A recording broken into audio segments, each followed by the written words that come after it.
Kain tayo mga ka-vlog. Papayaw. Yan, papaya.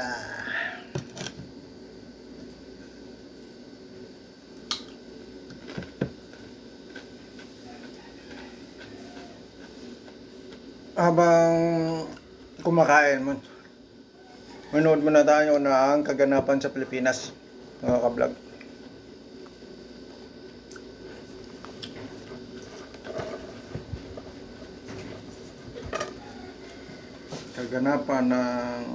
Kaganapan sa Pilipinas. Panoorin natin. Hindi naman siguro masama manood.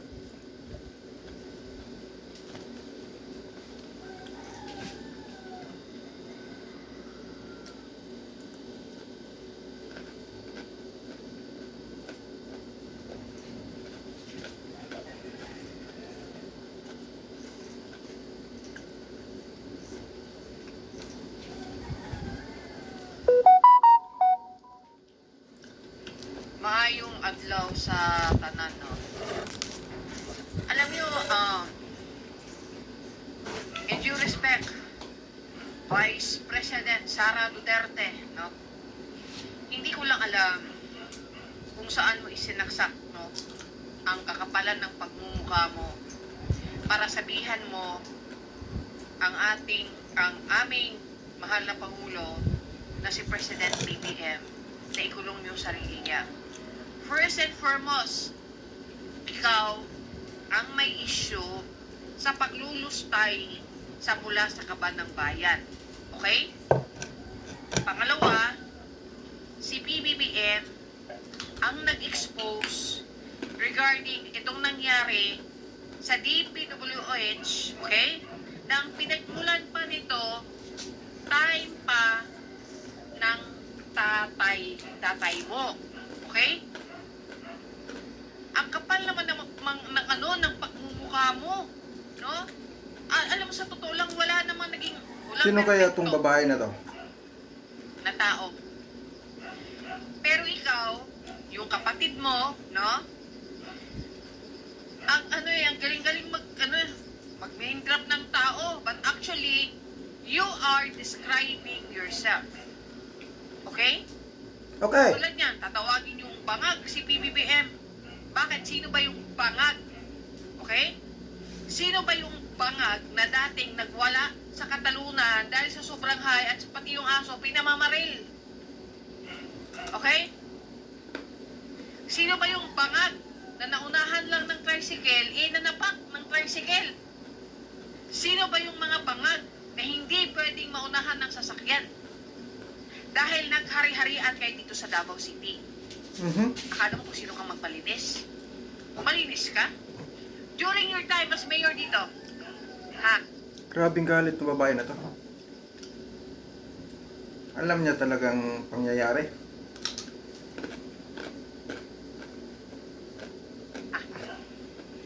Ang daming Taga Davao din pala to eh. Ha? Ang daming nagreklamo. Mga vendor pa. Kasi pinag-aalis ninyo para i-prior yung mga vendor na religious group ng allies mo.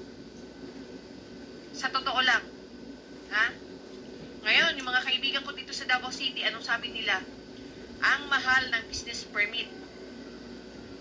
Ako, in fairness, with the former president, di ba dati itong mga vendors na to, hindi lang KOGC na vendors ha, lahat na vendors, hinayaan niya kaysa gumawa ng krimen.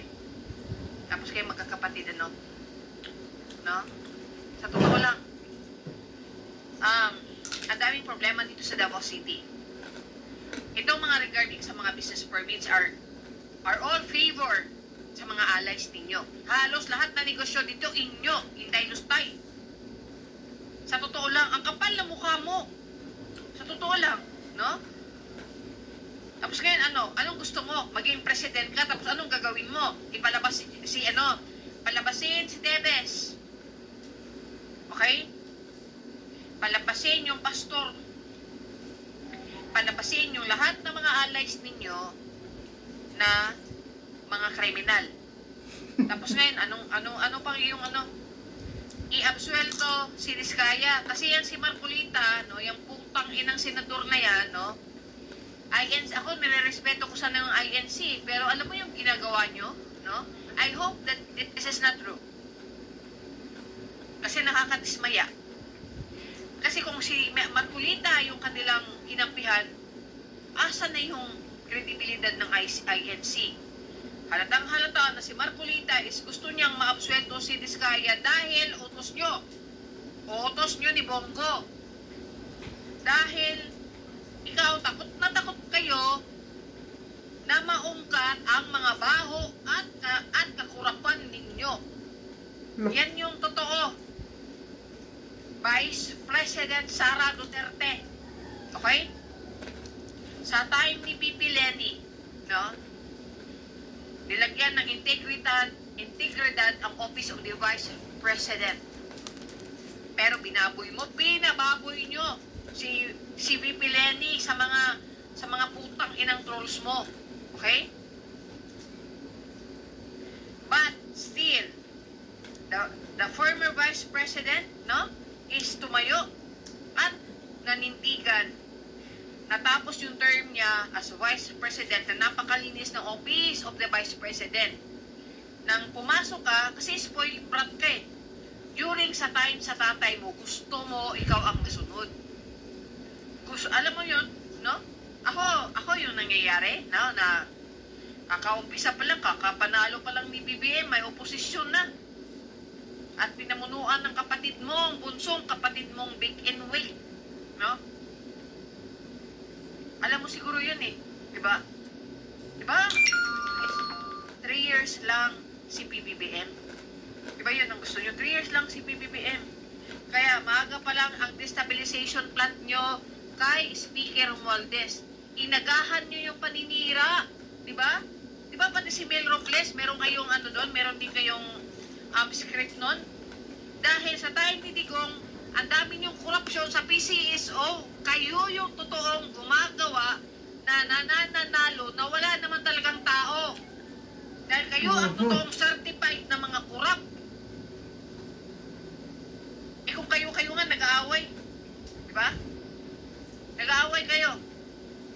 Dahil sa korupsyon nyo. Maya ka naman sa balat mo. Alam ko lahat ng kalokohan nyo. Sa totoo lang, no? Alam ko ang lahat na kagaguhan ninyo. Kahit sa custom. Ay, nako. Alam mo, ang dami ng mga taga-Davao na nagbubulong-bulong sa akin. Na hindi na nila naiintindihan yung nangyayari ito at hindi ka na nila maintindihan. Kasi hindi naman na magkakaganito ito. Kung hindi inumpisahan ninyo, nakakaupo pa lang ni PBBM, is gumawa na kayo ng oposisyon. Tapos, itong si Speaker Romualdez is una yung tinarget. Di ba? Yan yung totoo. Vice President Sara Duterte, hindi nga ka-plastic eh. Totoo lang, napaka-plastic mo. No? Traitor ka. It is easy for you to pretend as a friend. But you know, hinihit mo sila, kami sa likod. Pero kapag nahuli ka na, ay putang ina, nagpapabiktim kayo, putargis kayo. Sa totoo lang, ina mo. Ang kapal-kapal talaga ng mukha mo. Sa totoo lang, no? Mahiya ka naman. Okay? Mahiya ka sa mga taong lumalapit yan ngayon sa office mo, office ni Pulong, office ni Omar, na ang sinasabi, wala daw budget. Pero sa destabilization, putang ina mo. Putang ina mo, Sara. Totoo lang. May pinagmanahan ka. Ako, wala akong problema sa mother mo. Pero ikaw, may pinagmanahan ka sa pagka-plastic. No? Sa totoo lang. Tapos lahat na lang, nagsugat mo sa liig, may nagsakit sa, may sinaktan ka, putang ina. Sino maniniwala sa'yo? Baliw ka. Sa totoo lang, baliw ka. Sa totoo lang. Hindi na kita maintindihan. No? Ang gulo-gulo na ngayon dito. Ang gulo-gulo na ng Pilipinas dahil sa'yo. Dahil sa mga bayarang trolls mo.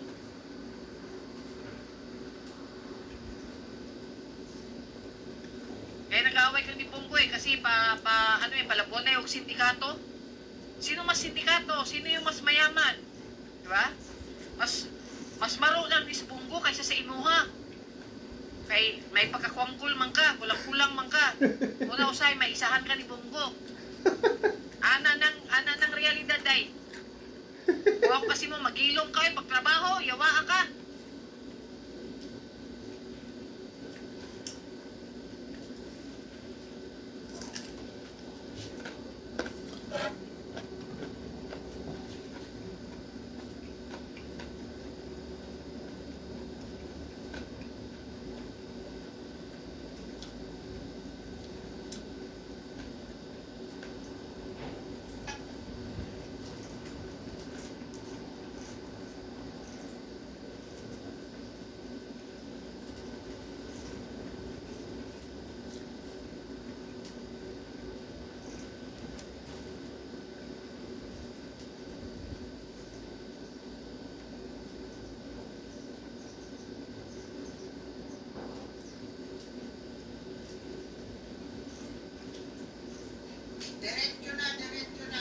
Diretso na saan? Video lang ito. Itong mga Duterte at ang kanyang pamilya at mga supporter at mga allies, kaibigan.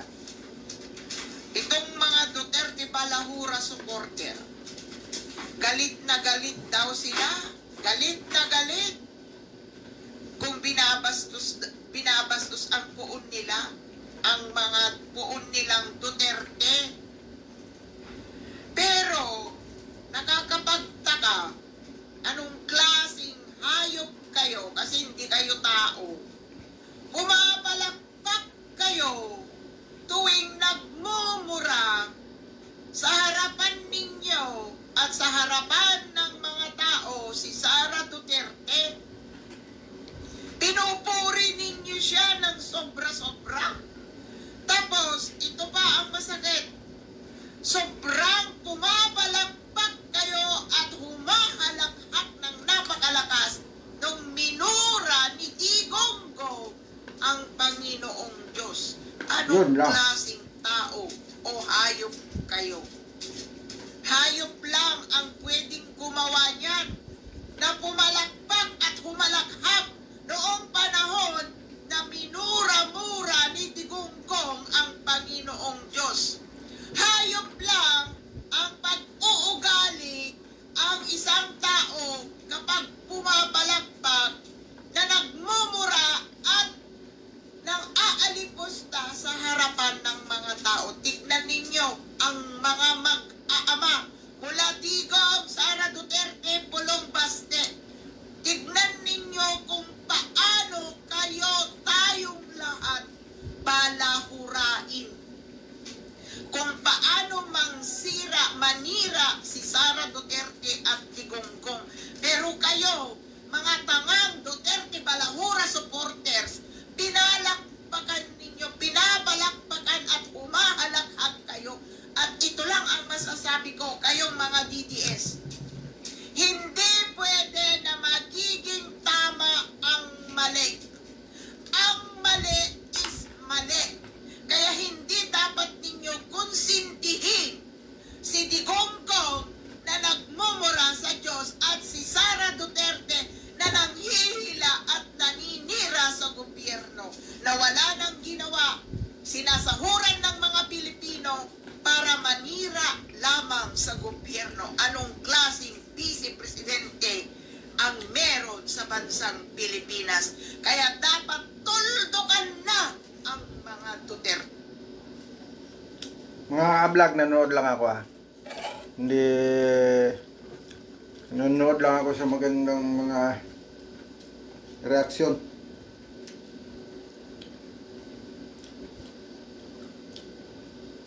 Freedom of speech. Manood ako. Basta mayroon pa rin dito.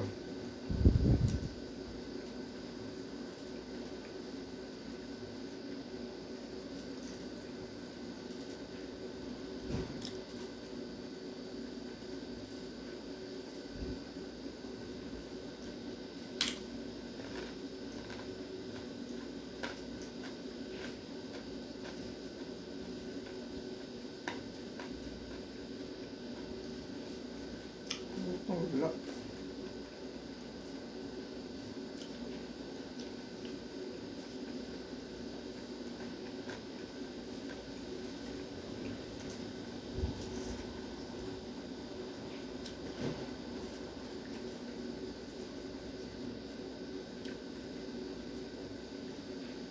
Wala.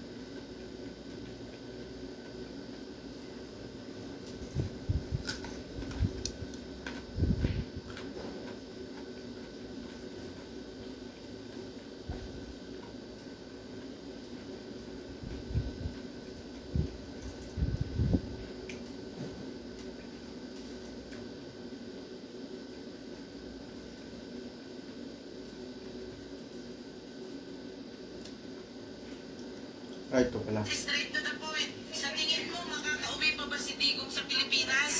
Manood muna tayo. Ano yung reaction sa interview? Baka hindi na. Bakit sinabi mong hindi na makakauwi sa Pilipinas si Digong? Paano makakauwi yan eh? Ang daming pinail na kaso yan. Paano makakauwi? Kailangan, ano na yan, hindi na makakauwi yan. Baka pag makakauwi na lang yan kung bangkay o kaya nakalagay sa garapon. Anong masasabi mo sa sinasabi nila na yung mga DDS na makakauwi pa ng Pilipinas si Digong?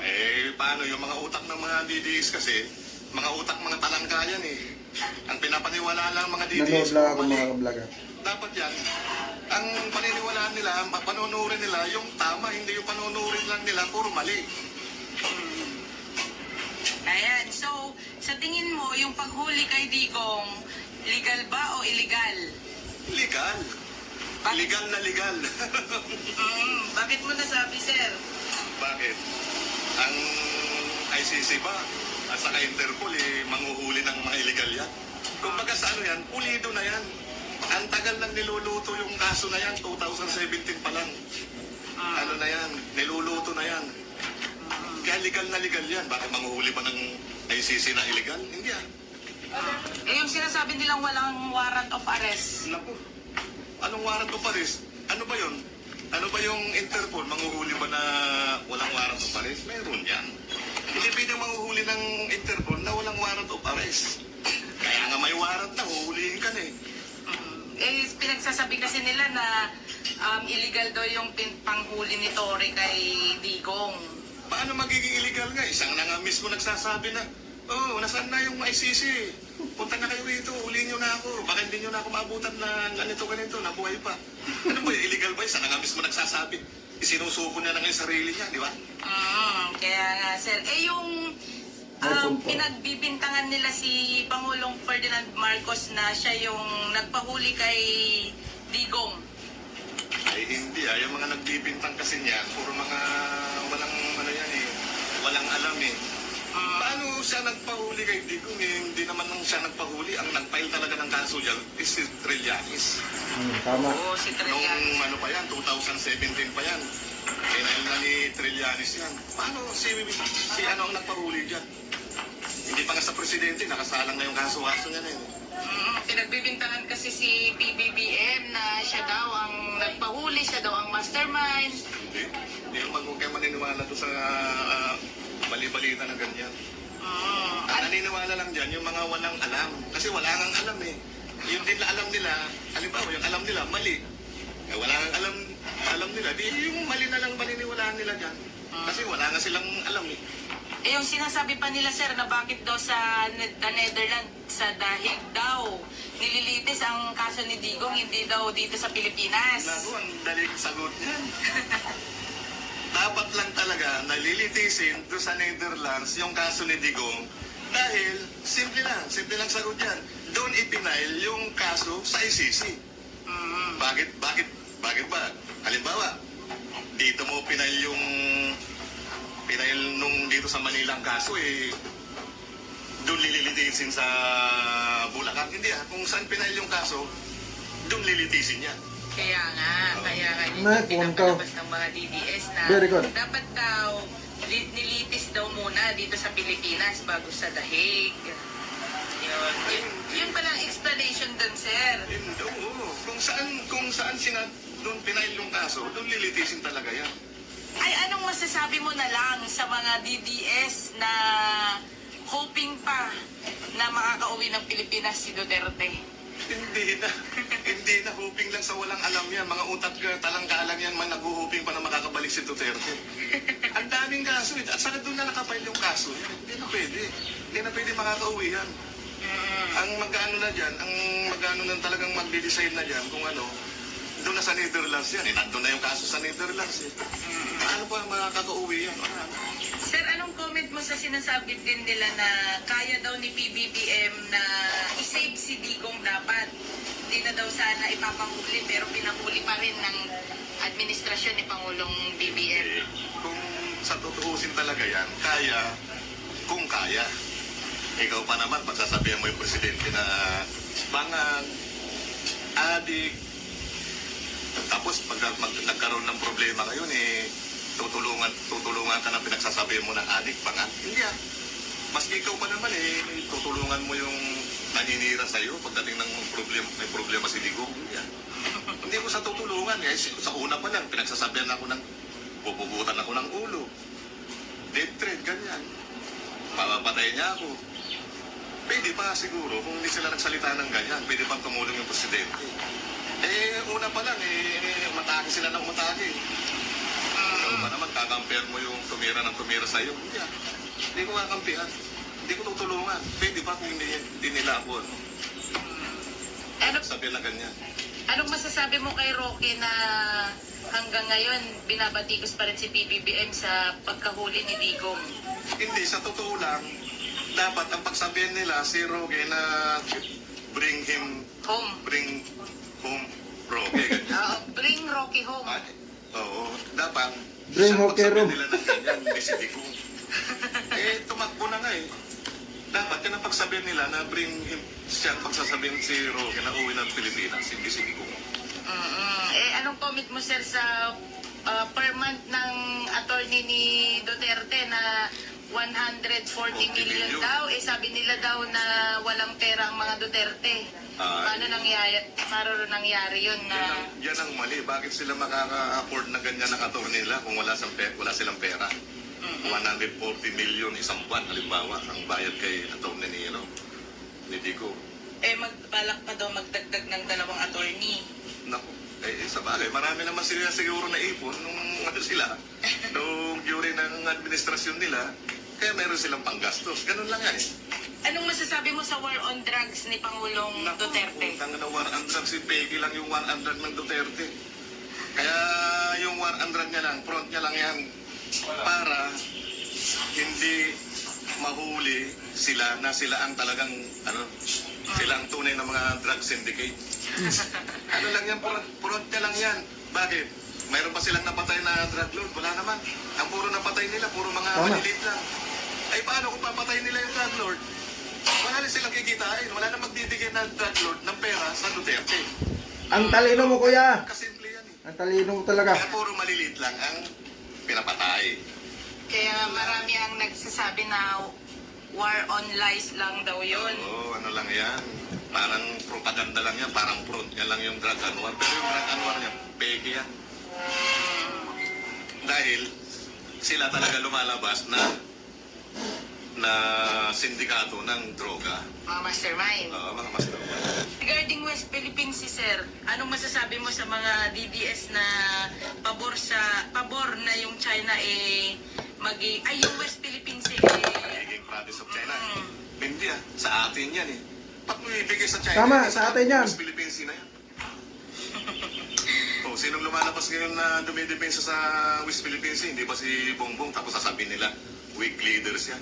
Samantalang si Digong nung nakaupo, hindi man lang niya pinagtanggol yung West Philippine Sea na yan. Paano niya pagtatanggol? Kasabot sa mga China.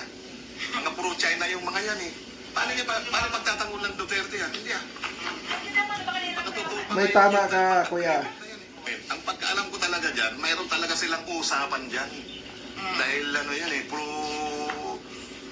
China yan si Digong.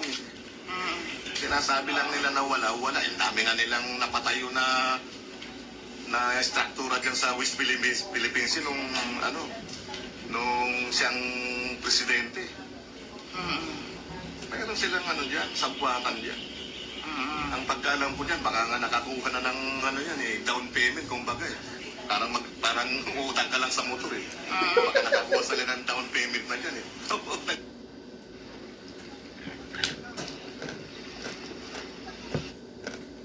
Ay, nako. Ang kaganapan ng sa Pilipinas.